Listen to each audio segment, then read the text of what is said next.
रावण और हिरण्यकश्यप जैसे राक्षस अगर कलयुग में पुनर्जन्म ले लें तो क्या होगा।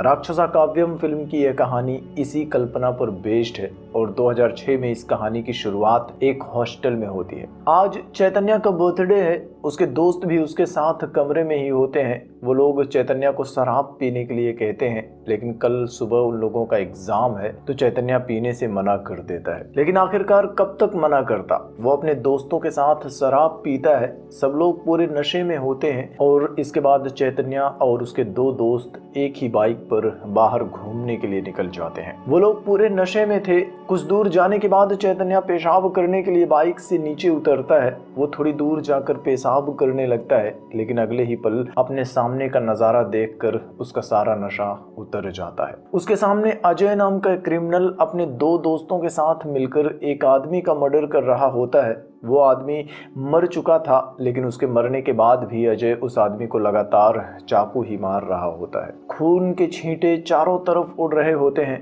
और ये सब देखकर चैतन्य बुरी तरह से डर जाता है और वहां से अपने दोस्तों की तरफ भागने लगता है। लेकिन अजय और उसके साथी चैतन्य को भागते हुए देख लेते हैं। वो लोग चैतन्य का पीछा करते हैं। इधर चैतन्य को पता चलता है कि उसके दोस्त तो शराब के नशे में उसे छोड़कर वहां से भाग चुके हैं और अजय के दोस्त भी चैतन्य को पकड़कर अजय के पास लाते हैं। अजय उसकी तरफ गुस्से में देखता है तो चैतन्य रोने लगता है और उससे कहता है कि मैंने कुछ भी नहीं देखा, मैं कुछ नहीं जानता, मैं स्टूडेंट हूँ और कल सुबह मुझे एग्जाम देना है, प्लीज मुझे छोड़ दो। चैतन्य स्टूडेंट है, यह सुनते ही अजय उसके साथ नॉर्मल हो जाता है और चैतन्य को भाई भाई कहते हुए एक साइको की तरह बिहेव करने लगता है। वो चैतन्य से कहता है कि मुझे पढ़ने वाले लड़के बहुत पसंद हैं। इसके बाद वो लोग एक लिस्ट निकालते हैं। अजय चैतन्य को लिस्ट दिखाकर कहता है कि आज रात मुझे इतने सारे मर्डर करने हैं। फिर वो लोग अभी जिसका मर्डर किया था उसकी पहचान को एक बार और कंफर्म करते हैं।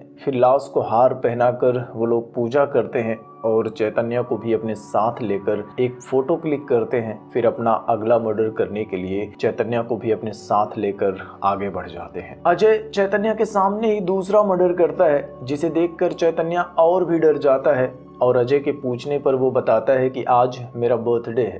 और यह सुनकर अजय एक बार फिर से साइको जैसा बिहेव करना शुरू कर देता है। वो चैतन्य से कहता है कि तूने मुझे पहले क्यों नहीं बताया, मैं तेरे लिए एक केक लेकर आता, अब मैं क्या करूं। और तभी वो सामने पड़ी बॉडी देखता है। वो चैतन्य के हाथ में चाकू देता है और उसका हाथ पकड़कर बॉडी को चाकू से काटना शुरू करवा देता है। अजय और उसके दोस्त चैतन्य के लिए हैप्पी बर्थडे भी गाते हैं और इसी तरह से वो लोग आगे भी एक दो और मर्डर करते हैं और आखिरकार मौका पाकर चैतन्य वहां से भागने लगता है। अजय और उसके साथी अपने ऑटो से उसका पीछा करके उसे पकड़ लेते हैं। अजय उससे कहता है कि तुम मुझसे डर क्यों रहे हो, तुम मेरे भाई हो, मैं तुम्हें कुछ नहीं करूंगा। चैतन्य कहता है कि तुम लोग कितने बड़े साइको हो, तुम लोगों ने मेरे हाथों से मर्डर करवाया और कहते हो कि मैं तुम्हारा भाई हूँ।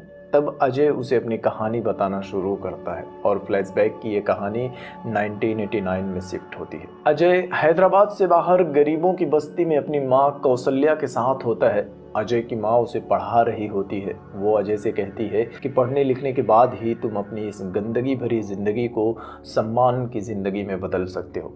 तभी अजय का बाप भिक्षापति वहां आ जाता है। वो अजय को जबरदस्ती अपने साथ लेकर जाने लगता है। अजय की माँ रोते हुए उसे मना करती है, लेकिन भिक्षापति उसे ले जाकर गाड़ी में बिठा देता है। दरअसल उनकी बस्ती में हर रोज एक गाड़ी वाला आता है। वो बस्ती से बच्चों को अपने साथ लेकर शहर जाता है, दिन भर उनसे भीख मंगवाता है और फिर शाम में सभी बच्चों को वापस लाकर उनके घर छोड़ देता है। दिन भर बच्चों ने जो भीख मांगी होती है उसका एक हिस्सा वो बच्चों के बाप को दे देता है और बस्ती के सारे मर्द अपने बच्चों को इसी तरह से भीख मांगने के लिए भेजते रहते हैं और शाम में पैसे लेकर शराब पीते हैं और नशे में अपनी अपनी पत्नियों की पिटाई करते हैं। भिक्षापति भी रोज शराब के नशे में अजय के सामने ही उसके माँ की पिटाई करता रहता है और एक रात अजय की माँ उससे कहती है कि कल सुबह जब तुम भीख मांगने के लिए जाना तो वापस मत आना, क्योंकि यहाँ रहोगे तो कुछ नहीं कर पाओगे, लेकिन यहाँ से भाग कर तुम पढ़ लिख लोगे तो एक अच्छे इंसान बन जाओगे।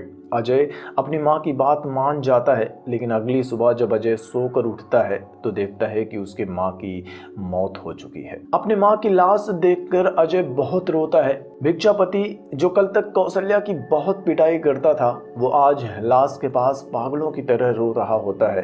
कौशल्या का अंतिम संस्कार करने के बाद भिक्षापति और अजय दोनों अपने घर में होते हैं।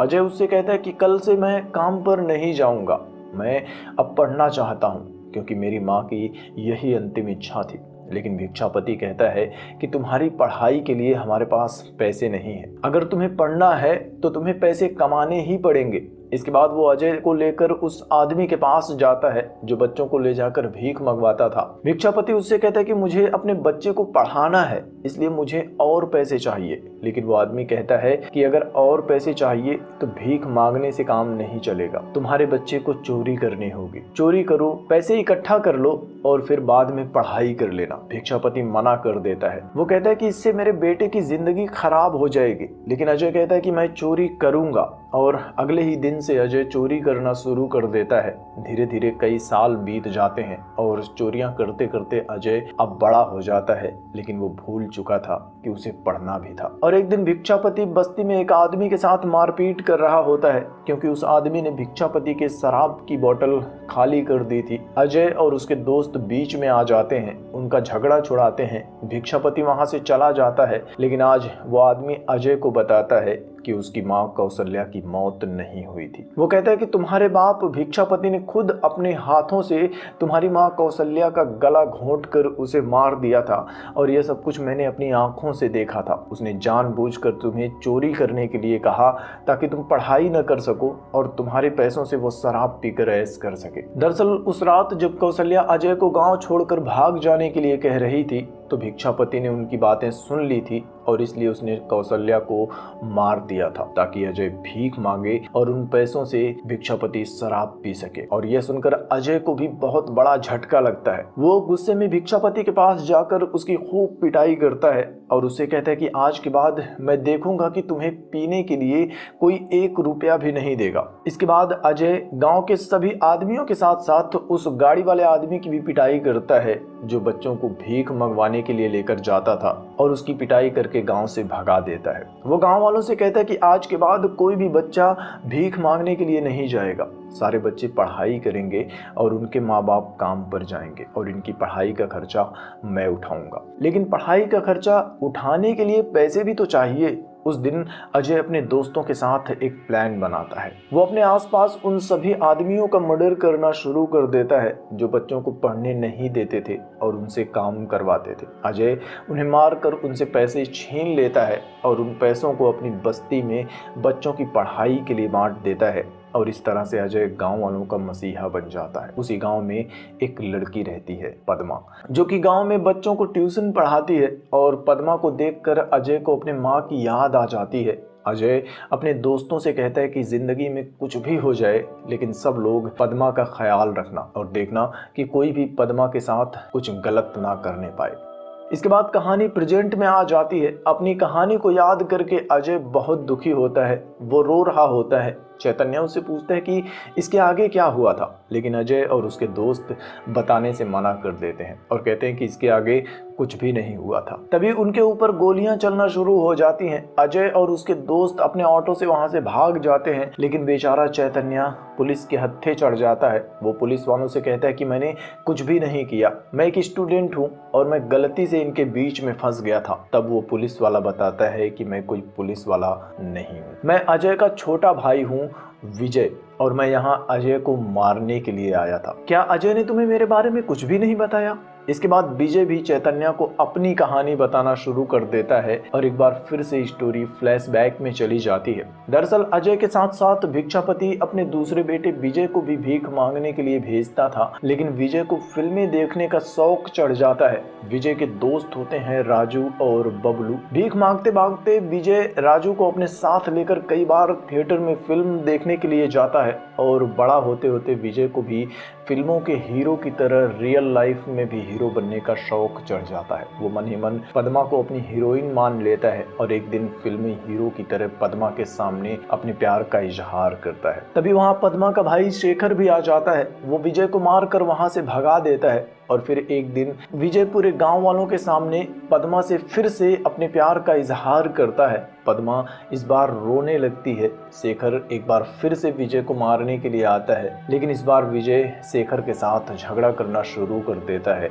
और तब वहां आता है अजय। वो विजय को बहुत मारता है, पद्मा से सॉरी बुलवाता है और उसे पद्मा से दूर रहने के लिए कहता है। विजय को अपने भाई का ये सब कुछ करना बिल्कुल भी अच्छा नहीं लगता। वो शाम को अपने दोस्तों के साथ बैठकर शराब पी रहा होता है। विजय कहता है कि मुझे कुछ भी समझ में नहीं आ रहा। फिल्मों में जब हीरो लड़कियों को पूरे गांव वालों के सामने इस तरह से प्रपोज करता है तो सब तालियां बजाते हैं। मैं करता हूं तो मुझे विलन समझ लेते हैं। तब राजू विजय से कहता है कि तुम हीरो की तरह एक्टिंग कर रहे हो तो लोग तुम्हें विलन समझ रहे हैं, जबकि तुम्हारा भाई लोगों को विलन की तरह मारता है लेकिन फिर भी लोग उसे हीरो समझते हैं। तो तुम भी विलन की तरह ही एक्ट करना शुरू करो, तब लोग तुम्हें भी हीरो मानने लगेंगे।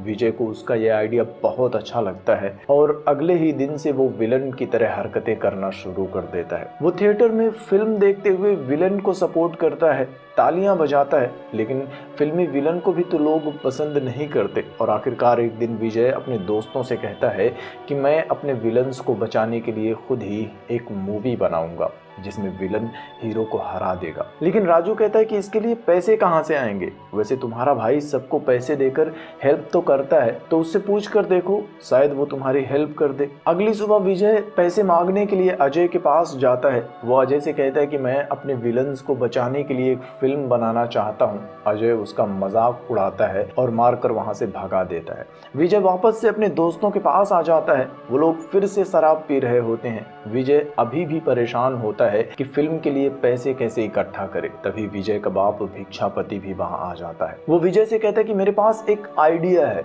लेकिन वो आइडिया मैं तुम्हें तब बताऊंगा जब तुम रोज शाम को मुझे पीने के लिए पैसे दोगे।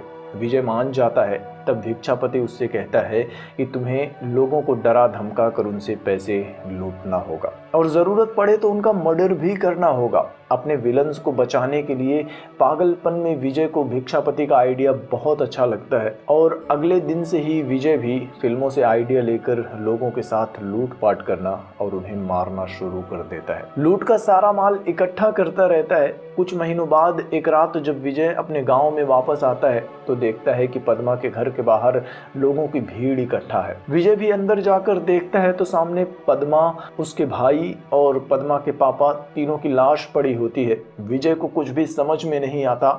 तब भिक्षापति उससे कहता है कि अजय ने इन तीनों को मार डाला है। अजय नहीं चाहता था कि तुम पद्मा से शादी कर लो, इसलिए उसने पद्मा को मार डाला। और यह सुनकर विजय बहुत गुस्सा हो जाता है। वो अजय को मारने के लिए आगे बढ़ता है, लेकिन अजय के दोस्त अजय को लेकर वहां से भाग जाते हैं और अब एक बार फिर से कहानी प्रेजेंट में आ जाती है। विजय चैतन्य से कहता है कि उस दिन के बाद से मैं अजय को मारने के लिए उसका पीछा कर रहा हूँ। चैतन्य कहता है कि तुम अपने भाई को मारना चाहते हो तो मुझे जाने दो, लेकिन विजय कहता है कि तुम्हें जाने नहीं दे सकता, क्योंकि मुझे पता है कि तुम्हें बचाने के लिए अजय जरूर आएगा। और तभी उसे अजय का कॉल आता है। अजय उससे कहता है कि तुम उस लड़के को कुछ भी मत करना, तुम मुझे मारना चाहते हो, मैं आ रहा हूँ। विजय उसे अपने अड्डे पर बुलाता है और चैतन्य को भी लेकर अपने अड्डे पर आ जाता है। अपने घर में विजय ने अपने कई सारे फेवरेट विलेंस के फोटो लगाए हुए थे। उनका बाप भिक्षापति भी वहीं पर होता है। विजय अपने सभी फेवरेट विलेंस की पूजा करता है और फिर चैतन्य को अपने साथ बिठाकर उसके साथ फिल्म देखते हुए अजय के आने का वेट करता है। थोड़ी देर में अजय भी वहां आ जाता है। अजय को देखते ही विजय चैतन्य के पैरों के पास जमीन पर गोली चलाने लगता है और यह देखकर अजय डर जाता है। वो विजय के पैर पकड़ लेता है और उसे चैतन्य को छोड़ने के लिए कहता है, लेकिन विजय अपने भाई को गिड़गिड़ाता हुआ देखकर बहुत खुश होता है और मौके का फायदा उठाकर अजय के कैमरे से ही उसको अपने पैरों में बिठाकर एक फोटो खींचकर अजय का मजाक उड़ाने लगता है। और तभी मौका देखकर अजय भी उसे धक्का देकर चैतन्य को लेकर भागने लगता है। वो सब एक दूसरे पर गोलियां चलाना शुरू कर देते हैं और इस गोलीबारी के बीच में अजय अपने भाई विजय से कहता है कि तू पद्मा की वजह से मुझे मारना चाहता है, लेकिन पद्मा को मैंने नहीं मारा था। मैं तो पद्मा में हमारी माँ को देखता था। लेकिन तभी भिक्षापति अजय को पीछे से पकड़ लेता है। वो विजय से कहता है कि इसकी बात मत सुनना, तो इसे गोली मार दे। दरअसल उस दिन पद्मा अजय को थैंक्स बोलने के लिए उसके घर आई थी। अजय अपने घर पर नहीं था। तब भिक्षापति ने पद्मा को जान से मार दिया था और उसी टाइम पर पद्मा का बाप और फिर थोड़ी देर बाद पद्मा का भाई शेखर भी वहां आ गया था। भिक्षापति ने उन दोनों को जान से मार दिया था। भिक्षापति का प्लान था कि इस तरह से वो विजय और अजय को एक दूसरे का दुश्मन बना देगा और गुस्से में वो दोनों एक दूसरे को ही मार देंगे, जिसके बाद अब तक उन दोनों ने लूट मार करके जो पैसे इकट्ठा किए हैं वो मेरे हो जाएंगे और मैं उन पैसों से अपनी बची हुई पूरी जिंदगी शराब पीता रहूंगा। खैर, अब प्रेजेंट में विजय अपने बाप को ही गोली मार देता है और अजय भी किसी तरह से चैतन्य को लेकर घर से बाहर आ जाता है। विजय के दोस्त अब भी उसके पीछे पड़े होते हैं। तभी अजय चैतन्य को अपनी जेब से निकाल कर अपने सारे पैसे दे देता है और उसे कहता है कि तुम यहाँ से चले जाओ और यहाँ कुछ भी हो जाए वापस मत आना। चैतन्य पैसे लेकर वहां से भागने लगता है और तभी चैतन्य को गोली चलने की आवाज सुनाई देती है। लेकिन जैसा कि अजय ने कहा था, चैतन्य भागते हुए अपने हॉस्टल आ जाता है। वो अपने कमरे में आता है। वो पूरी तरह से अभी भी शॉक्ड होता है। तभी चैतन्य का फ्रेंड नींद से जागता है। वो अपने दूसरे फ्रेंड को भी जगाता है और उसे कहता है कि देख, मैंने कहा था ना कि चैतन्य भी हमारे साथ में था और वो वापस नहीं आया था, देख अब आ रहा है। तो दूसरा वाला कहता है कि चैतन्य तो हमारे साथ कहीं गया ही नहीं था, वो हॉस्टल में ही था और सिर्फ हम दोनों गए थे। दूसरी तरफ चैतन्य बैठे बैठे अभी भी सोच रहा होता है कि अजय, विजय या उनका बाप भिक्षापति, तीनों में से असली राक्षस कौन था। और इसी के साथ ये फिल्म भी खत्म हो जाती है।